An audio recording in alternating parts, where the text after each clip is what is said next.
I'm 89 years old now, and 3 months ago, I found something my husband hid from me for 30 years, a small wooden box, locked, hidden behind the old heater in our basement. Inside that box was a secret that made me question everything about the man I loved for 6 decades. But the truth wasn't what I expected. My name is Margaret. I met my husband Daniel in the summer of 1958. I was 21 years old, working at a small grocery store. Daniel came in every Saturday morning, always buying the same things: coffee, bread, and a newspaper.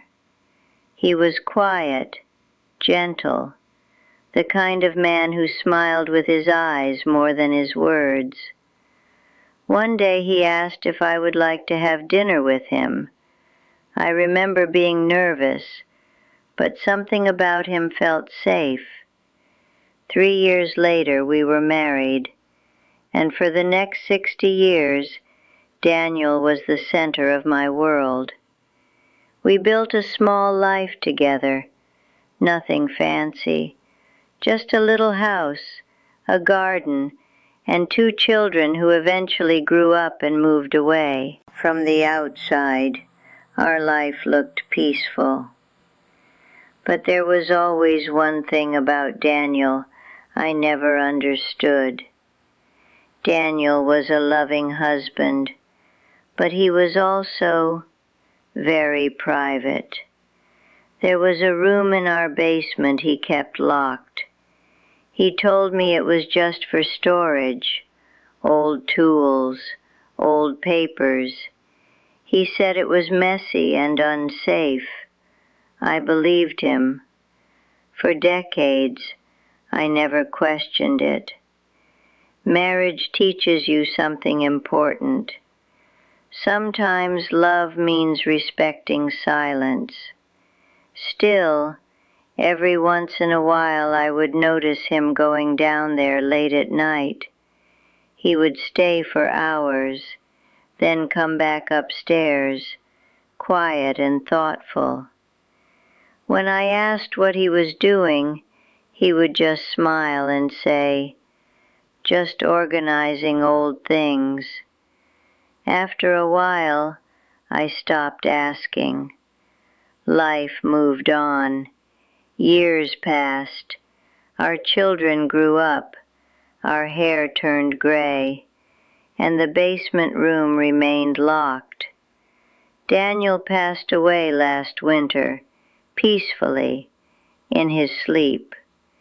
We had been married for 61 years. When someone you love that long disappears, the silence in the house becomes unbearable. Every chair reminds you of them. Every room echoes with memories. A few weeks after the funeral, my daughter came to help me clean the house. We decided it was finally time to go through the basement. The door Daniel always kept locked was still there. But this time, the key was hanging on the wall. I stood there for a long moment. Part of me felt like I was doing something wrong, but another part of me needed to know. So I unlocked the door. The room wasn't what I expected. There were tools, yes, but it was also neat, organized, almost like a small workshop. Shelves lined the walls, old notebooks, stacks of envelopes, and then, behind the heater, I saw something. A small wooden box, locked. My daughter helped me pull it out. There was no key, so she gently forced it open. Inside were dozens of letters, all carefully tied together with string. The oldest one was dated 1993, 30 years ago. My hands began to shake as I opened the first letter, because it wasn't addressed to me. It was addressed to Daniel, from a name I didn't recognize. For a moment, my heart sank. I wondered if my husband had been living some secret life. But as I read the letters, I realized something very different. The letters were from a young man named Michael. Michael wrote to Daniel every month. He called Daniel the man who saved my life. Confused, I kept reading. One letter explained everything. 30 years ago, Daniel had been driving home from work late at night. On a quiet highway, he saw a car crash. A young man had lost control of his car and crashed into a ditch. Daniel stopped, pulled the boy out, and stayed with him until help arrived. That young man was Michael. But there was something else. Michael wrote that he had been planning to end his life that night. He had been struggling with depression, and the crash had happened during that moment of despair. Daniel stayed with him in the hospital, talked with him for hours, encouraged him to get help. That conversation changed Michael's life. From that day forward, Michael wrote to Daniel every month. He updated him about his life, how he went back to school, how he started a career, how he eventually got married, how he had children. In every letter, Michael thanked Daniel for saving him, for giving him hope when he had none. And Daniel kept every single letter for 30 years. But here's the part that made me cry. Daniel never told anyone about it. Not me, not our children, not his friends. In the final letter, written just a few months ago, Michael said something that broke my heart. He wrote, "I know you never wanted recognition, but I hope you understand what you did.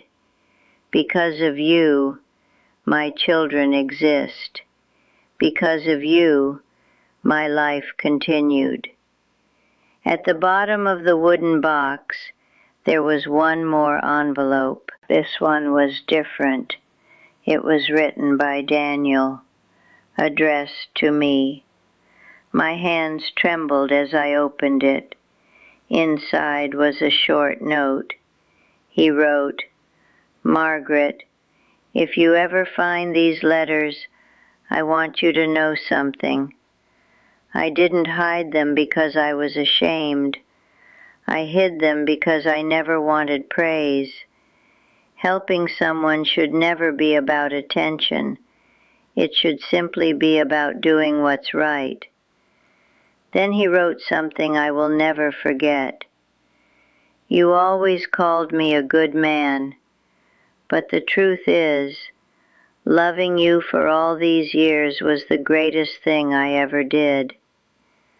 I'm 89 years old now, and after 61 years of marriage, I thought I knew everything about my husband. But that little wooden box reminded me of something important. Sometimes the quietest people carry the greatest kindness inside them, and sometimes the biggest acts of love are the ones no one ever sees. So if you have someone in your life who does small acts of kindness, appreciate them, because one day you might discover they were far more extraordinary than you ever realized.